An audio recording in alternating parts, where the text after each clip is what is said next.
Hi YouTubers, this is just another follow-up episode, all things DIY, Cox Lawnboss, spindle, pulley and belt replacement. So once you've got your deck in place, there's just a couple things you need to check on. So let's go down underneath then, and we'll have a look together. Alright, so you can see the belt is in place. There's a belt guide as well. Just make sure that you fitted that correctly. And it does lightly touch on the belt on both sides. It just prevents the belt from coming off that pulley. Then there's a brake. This brake is only supposed to engage on this pulley when you disengage the blades. The goal is for this belt, so this brake, to stop the blades from spinning within 8 seconds. If it's too tight when you actually release the blades, you can take this arm out of it. There's just a little pin there. Just pull the pin out and there's a washer there. Just drop the arm and you can actually slide that arm out a bit, and you can loosen the nut or tighten the nut. If you loosen the nut, it will actually pull. So if you tighten the nut, it'll pull on the brakes and make them even tighter. If you loosen them, it'll be more space there. Now just be careful here, because the cutting disc is actually engaged at the moment. So at this point, there must be no brakes whatsoever, otherwise you're going to lose a lot of power. So we're going to just disengage the cutting disc. Now the brakes should actually engage this pulley here. Make sure it's not too tight as well. And also you can raise and lower the deck and just check how that affects that arm. So make sure you don't over tighten this mounting nut for the brake as well. If you make that too tight, this thing just can't even move. It's just stuck in place. So make sure it can move. You can actually twist on this little axis here. And then, yeah, so it should be just engaging when the blades are disengaged. When the blades are engaged, make sure it's not engaging the pulley.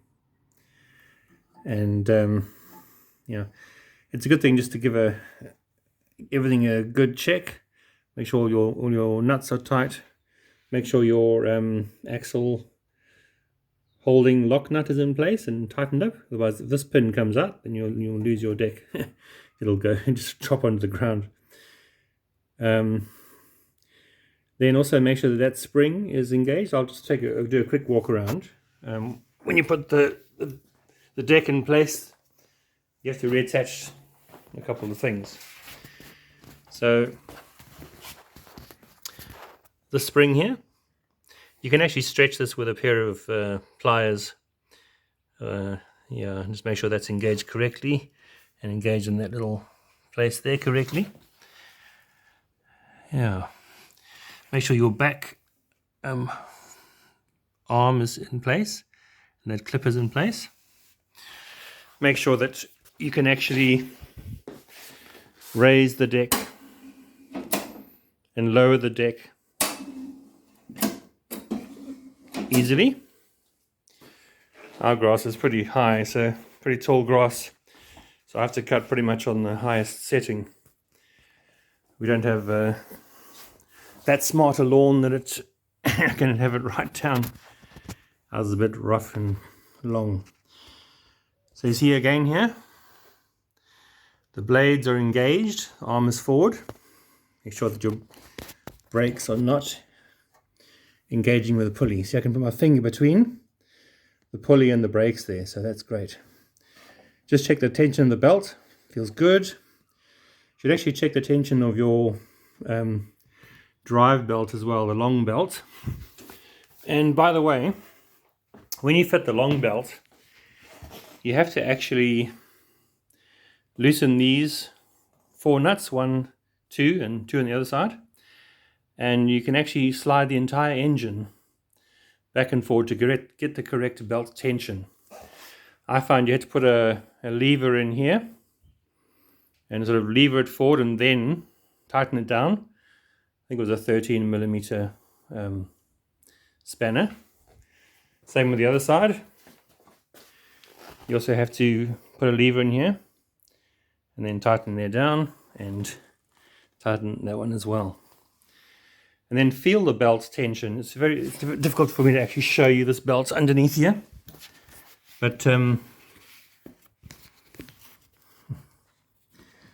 can't really get my phone in there, but it's up inside there.